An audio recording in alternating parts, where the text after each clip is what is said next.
नमस्कार, मैं हूं अर्जिता मिश्रा। आप देख रहे हैं सी न्यूज़ भारत। वक्त हो चुका है न्यूज़ बुलेटिन का। जानते हैं फिलहाल की न्यूज़ बुलेटिन पर। झांसी में उत्तर प्रदेश कांग्रेस कमेटी की तरफ से जिला अधिकारी के माध्यम से राज्यपाल को ज्ञापन दिया गया, जिसमें मांग की गई कि प्रदेश में हो रही बेटियों के साथ अमानवीय घटनाओं और बढ़ते अपराध को रोक न पाने में मुख्यमंत्री योगी आदित्यनाथ की सरकार असक्षम है, जिसकी वजह से उन्हें बर्खास्त कर दिया जाए। वहीं लगातार घट रही अमानवीय तरीके से हत्याओं का सिलसिला जारी है। हर स्तर पर अपराध को बढ़ावा मिल रहा है, जिसे रोक पाने में योगी सरकार विफल है। वहीं हाथरस बलरामपुर में हुई घटना को नहीं रोका गया तो उत्तर प्रदेश कांग्रेस कमेटी बड़े आंदोलन के लिए बाध्य होगी। देखिए, जो उत्तर प्रदेश के हालात हैं, शासन व्यवस्था की स्थिति है, वो बहुत ही खराब है, भयावह है। आज हम लोगों ने महामहिम राज्यपाल को ज्ञापन दिया है कि उत्तर प्रदेश सरकार को बर्खास्त कर राष्ट्रपति शासन लगा दिया जाए कि 2 दिन के अंदर 2 बच्चियों के साथ जो रेप हुआ है और उनकी हत्या कर दी गई है, बहुत भयावह स्थिति है। आखिर मुख्यमंत्री जी क्या कर रहे हैं, गृह विभाग क्या कर रहा है कि इतनी बड़ी घटनाएं हो गई और कुछ नहीं हुआ है।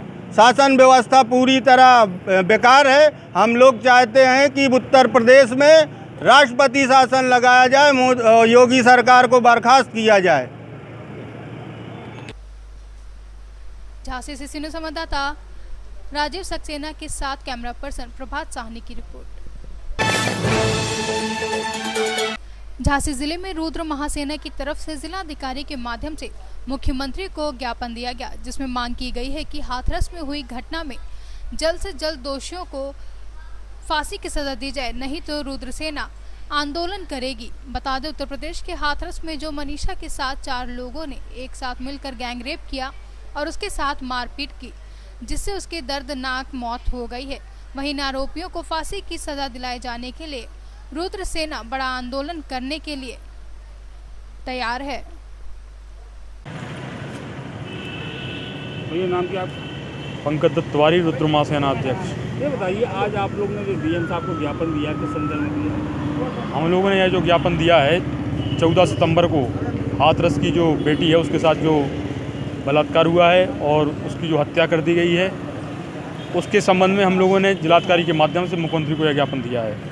और हम लोगों ने मांग की है कि जल्दी से जल्दी जो ये हत्यारोपी हैं इन्हें तुरंत फांसी दी जाए, नहीं तो पूरा हिंदू समाज, पूरे हिंदू संगठन, सभी लोग सड़कों पर उतर करके विरोध करेंगे।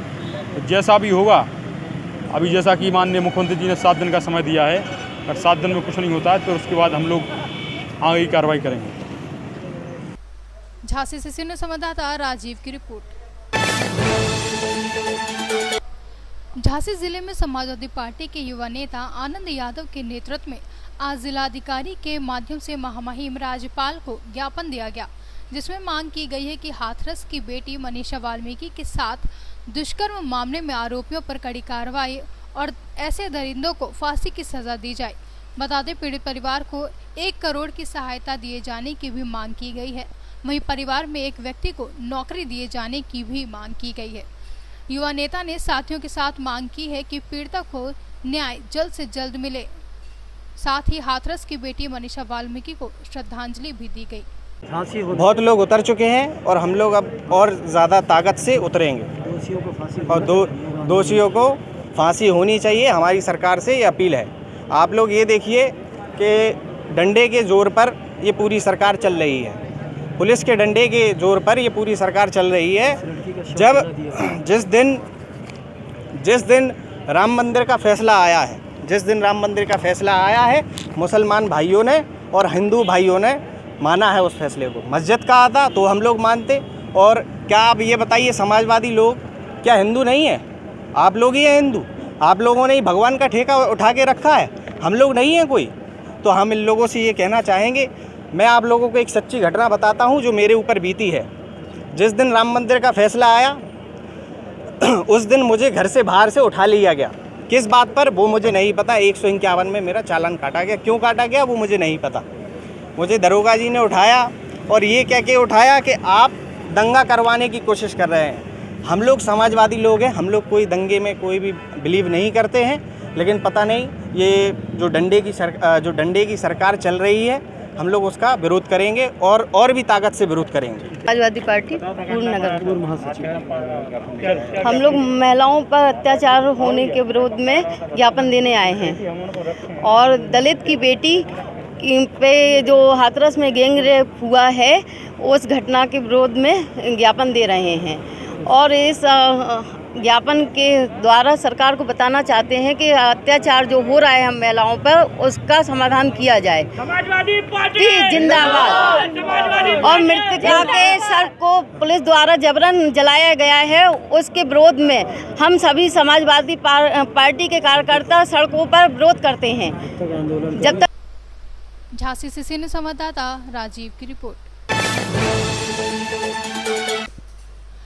उत्तर प्रदेश सरकार में बेटियां सुरक्षित नहीं हैं। बता दें, पीड़ित अपने पिता को न्याय दिलाने के लिए लखनऊ की गांधी प्रतिमा हजरतगंज में शांतिपूर्ण धरना प्रदर्शन करने के लिए गई हुई थी, जहां मौके पर मौजूद पुलिस ने बेटियों के साथ अभद्रता की। पीड़िता ने पिता को न्याय दिलाने के लिए कई उच्च अधिकारियों को हत्यारों के खिलाफ शिकायत पत्र भी दिया, लेकिन उसके बावजूद भी प्रशासन ने कोई कार्रवाई नहीं की। बता दें, पीड़ित के पिता की हत्या 23 जुलाई को ग्राम प्रधान पति व उनके लड़के ने कर दी थी, जिसके बाद उनके पिता के हत्यारे बेखौफी से घूम रहे हैं। वहीं पीड़ित के अनुसार 7 सूत्री मांगों को लेकर शांतिपूर्ण धरना प्रदर्शन करने के लिए गई थी, जहां पुलिस ने उनके साथ अभद्रता कर दी। बता दें, पूरा मामला काकोरी कोतवाली क्षेत्र के ग्राम गदाई खेड़ा का है। लखनऊ से सीनियर संवाददाता विपिन प्रजापति की रिपोर्ट। मुजफ्फरनगर में प्रमुख व्यापारी नेता निधीश राज गर्ग बने समाजवादी व्यापार सभा के जिला महासचिव, जहां समाजवादी पार्टी लगातार एक्टिव मोड पर है। वहीं कोई मुद्दा हो या आंदोलन, कार्यकर्ताओं की सक्रियता लगातार बढ़ रही है। बता दें, समाजवादी पार्टी संगठन को भी मजबूत करने की कामना भी सपा जिला अध्यक्ष प्रमोद त्यागी एडवोकेट लगातार निभा रहे हैं। जहां सपा जिला मीडिया प्रभारी साजिद हसन ने जानकारी देते हुए बताया कि आज सपा जिला अध्यक्ष प्रमोद त्यागी की अनुमति से समाजवादी व्यापार सभा के जिला अध्यक्ष राहुल वर्मा ने सक्रिय व्यापारी सपा नेता निधीश राज गर्ग को सपा व्यापक सभा का जिला महासचिव मनोनीत किया है।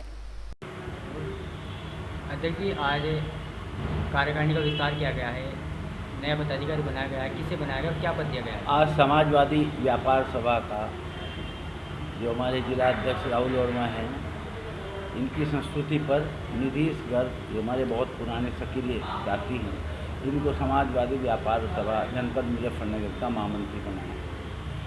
मुझे विश्वास है कि निधीश गर्ग के महामंत्री बनने से व्यापारियों में समाजवादी पार्टी का आधार बनेगा, बढ़ेगा और 2022 के जो मुहिम हमारी है 2022 में लखनऊ में साइकिल, उस मुहिम को और ज़्यादा सफलता मिलेगी। मैं इनकी उज्जवल भविष्य की कामना भी करता हूँ। ये विश्वास भी व्यक्त करता हूँ कि पार्टी की नीतियों को आदरणीय नेताजी आदरणीय अखिलेश यादव जी की नीतियों को आगे बढ़ाने का काम करेंगे।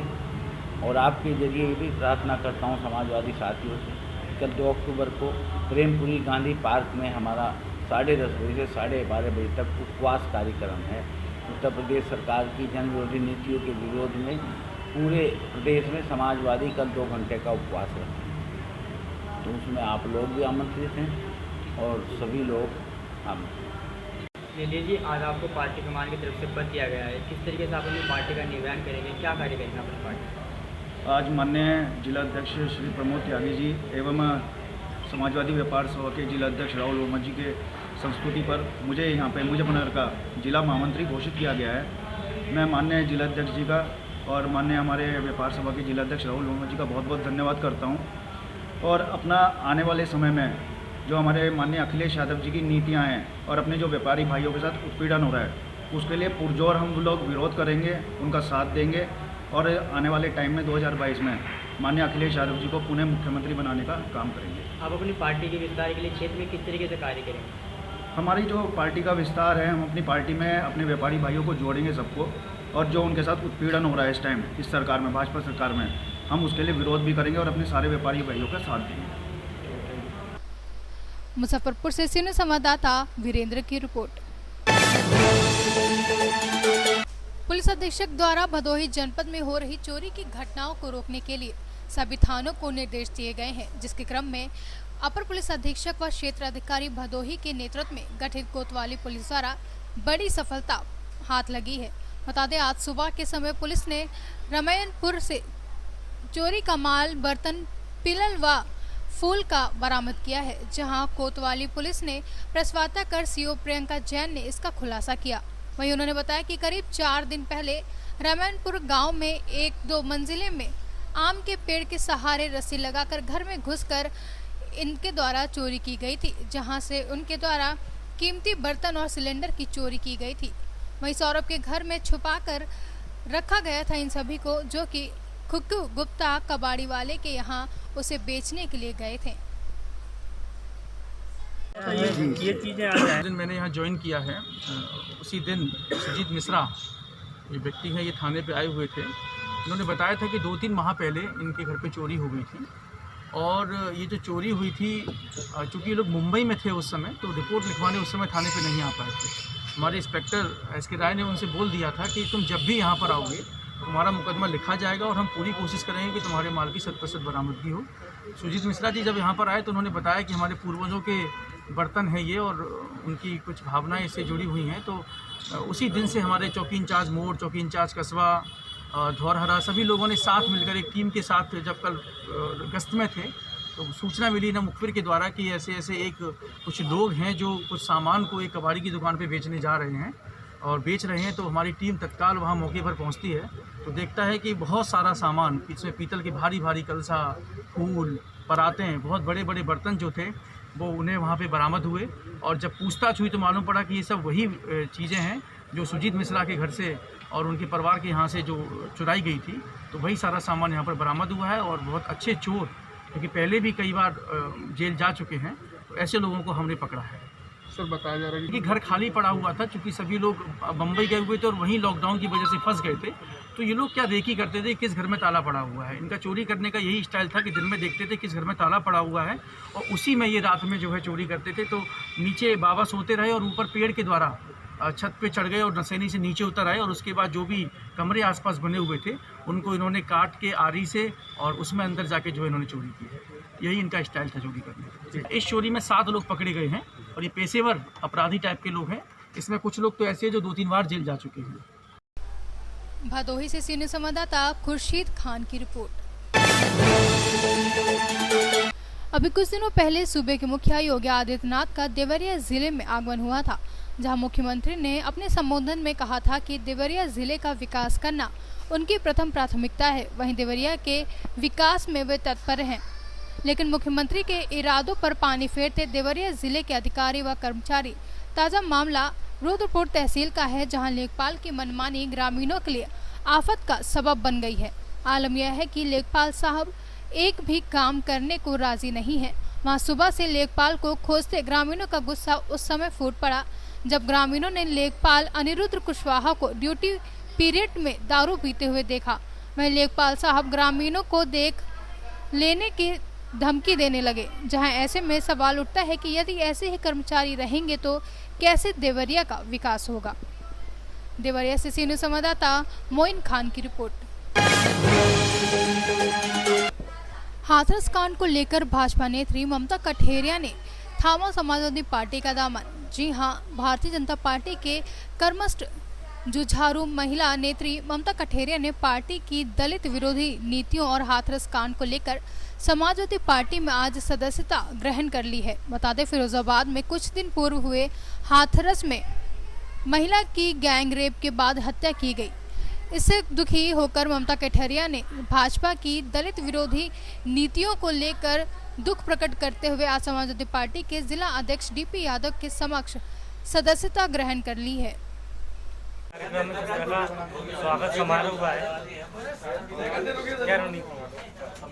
आज यहाँ ममता कठेरिया के यहाँ पे ममता कठेरिया ने भारतीय जनता पार्टी छोड़कर समाजवादी पार्टी की सदस्यता हम सभी समाजवादियों के साथ लिए। हम समाजवादी पार्टी परिवार में इनका स्वागत और अभिनंदन करते हैं और ममता कठेरिया के आने से समाजवादी महिला सभा को बहुत बड़ी मजबूती मिलेगी, ऐसी हमें आशा और उम्मीद है। आज विधिवत ये समाजवादी पार्टी की सदस्य हैं देखिए, आज आप भारतीय जनता पार्टी छोड़कर समाजवादी पार्टी में आई हैं, तो एक तो इसका क्या कारण है छोड़कर आई हैं? इसका ये कारण है कि हम जैसी दलित महिलाओं को बीजेपी में कोई जगह नहीं है, उनका कोई मान सम्मान नहीं है। हाथरस कांड को लेके मैं काफ़ी परेशान हूँ, इसलिए मैंने बीजेपी से मुक्ति ले ली। मैं अपने परिवार में समाजवादी पार्टी में, मेरे भाइयों ने मुझे याद किया, मैं आ गई। मैं समाजवादी पार्टी में खुलकर मेहनत करूंगी और बीजेपी के खिलाफ जाऊंगी। बीजेपी दलितों की विरोधी है ये पार्टी। फिरोजाबाद से सीनू संवाददाता इरफान अब्बासी की रिपोर्ट। प्रतापगढ़ जिले के एमडीपीजी कॉलेज के छात्र छात्राओं ने कॉलेज के सामने रोड जाम कर प्रदर्शन किया। जहां रोड जाम के दौरान वाहनों की लंबी लंबी कतार लग गई, वहीं छात्र छात्राओं ने कॉलेज के खिलाफ ये प्रदर्शन किया है। बता दें, बीए तृतीय वर्ष के छात्रों का आरोप है कि आज हिंदी की परीक्षा देने आए तो कॉलेज प्रशासन ने पहले ही परीक्षा होने की बात कही। जहां परीक्षा से वंचित छात्र छात्राओं ने कॉलेज के सामने रोड जाम कर कॉलेज के खिलाफ जमकर नारेबाजी की। प्रतापगढ़ से सीनियर संवाददाता मुकेश जायसवाल की रिपोर्ट। उन्नाव की पूर्व नगर पंचायत के सभासदों ने विभिन्न समस्याओं को लेकर उन्नाव अपर जिलाधिकारी राकेश सिंह को ज्ञापन दिया है, जिसमें उनकी मांग है कि अगर इस बार उनकी शिकायतों पर कोई जांच या कार्रवाई नहीं होती है तो वे सभी सामूहिक त्याग पत्र देने पर मजबूर हो जाएंगे। आपको बता दें कि नगर पंचायत पूर्वा के तमाम सभासदों ने इससे पहले 12 सितंबर को उन्नाव जिलाधिकारी रविंद्र कुमार को भी ज्ञापन दिया था, लेकिन आज तक कोई जांच या कार्रवाई नहीं हुई है, जिसको लेकर सभासदों ने दूसरी बार उन्नाव अपर जिलाधिकारी राकेश सिंह को ज्ञापन दिया है। मैं आपका अंकित बजाज। एडीएम का आप लोगों का ज्ञापन है, किस प्रकरण पर आपका ज्ञापन है? हम लोगों ने ये जो प्रार्थना पत्र दिया है एडीएम साहब को, ये है ई रिक्शा और स्ट्रीट लाइट के लिए। इसके पहले हमने 12/9/2020 को भी दिया था जिलाधिकारी को, लेकिन अभी तक आश्वासन ही मिला है, कोई कार्यवाही नहीं हुई है। इसलिए हम लोगों ने दोबारा रिमाइंडर के लिए दोबारा एडीएम साहब को दिया है। उन्होंने आज कहा है कि जल्द से जल्द हम लोग कार्यवाही करेंगे, लेकिन हमको नहीं लगता कि कोई कार्यवाही होगी। और हमारे यहाँ पे एक अधिशासी अधिकारी हैं कृष्णानंद पाठक जी, उनका रवैया ये है कि कोई भी कार्य हम लोगों के नहीं सुन रहे हैं सभासदों के। वो बस कुछ घंटे के लिए ऑफिस और कार्यालय में आते हैं, बस अपना कार्य निपटा के थोड़ा पर्सनल जो ठेकेदारों का और अध्यक्ष का जो कार्य होता है वो निपटा के चले जाते हैं। वो मुख्यमंत्री जी के समझ लो सभी नियमों का उल्लंघन कर रहे हैं, न रात्रि प्रवास कर रहे हैं, न वो ऑफिस में डेली आते हैं। ये समझ लो कि महीने में 8 या 10 दिन आते हैं बस। आप लोगों ने यहाँ पर ज्ञापन दिया, कार्रवाई क्या हुई थी उस पर? बस आश्वासन मिला, लेकिन कोई कार्यवाही नहीं हुई। कब ज्ञापन दिया था? 12/9/2020 को दी थी। अगर इस बार कार्यवाही नहीं हुई तो हम सभी सभासद इस्तीफा देने के लिए अग्रसर होंगे। वार्डों के साथ भेदभाव पूर्वक काम किया जाता है, मानक के अनुसार काम नहीं होता है। अध्यक्ष पति द्वारा जहां उनकी इच्छा होती वहां काम कराया जाता है। नालियों की एस्टीमेट कुछ होता है, काम कुछ होता है। पुरानी नालियों में प्लास्टर करके पूरा भुगतान निकाल लिया जाता है। इसके लिए हमने ईओ नगर पंचायत को प्रार्थना पत्र दिया। देखो पैसा निकल जाता है कि ईओ जांच करवाते हैं। इससे पहले भी आप लोग कहीं शिकायत की है? नहीं, यही की हम लोगों ने। कहाँ की? ईओ से की, जिलाधिकारी महोदय को। इसमें क्या हुआ था? अभी तक तो कोई जांच हुई नहीं। आज जब आप लोगों ने ज्ञापन दिया तो क्या बताया गया? आज एडीएम साहब ने आश्वासन दिया है कि जांच करा करके कार्रवाई करेंगे। उन्नाव से सीनियर संवाददाता दिनेश की रिपोर्ट। अभी के लिए न्यूज़ बुलेटिन में बस इतना ही। देश दुनिया की तमाम खबरों के लिए बने रहिए सी न्यूज़ भारत के साथ। हर खबर आपके साथ, आपके हाथ।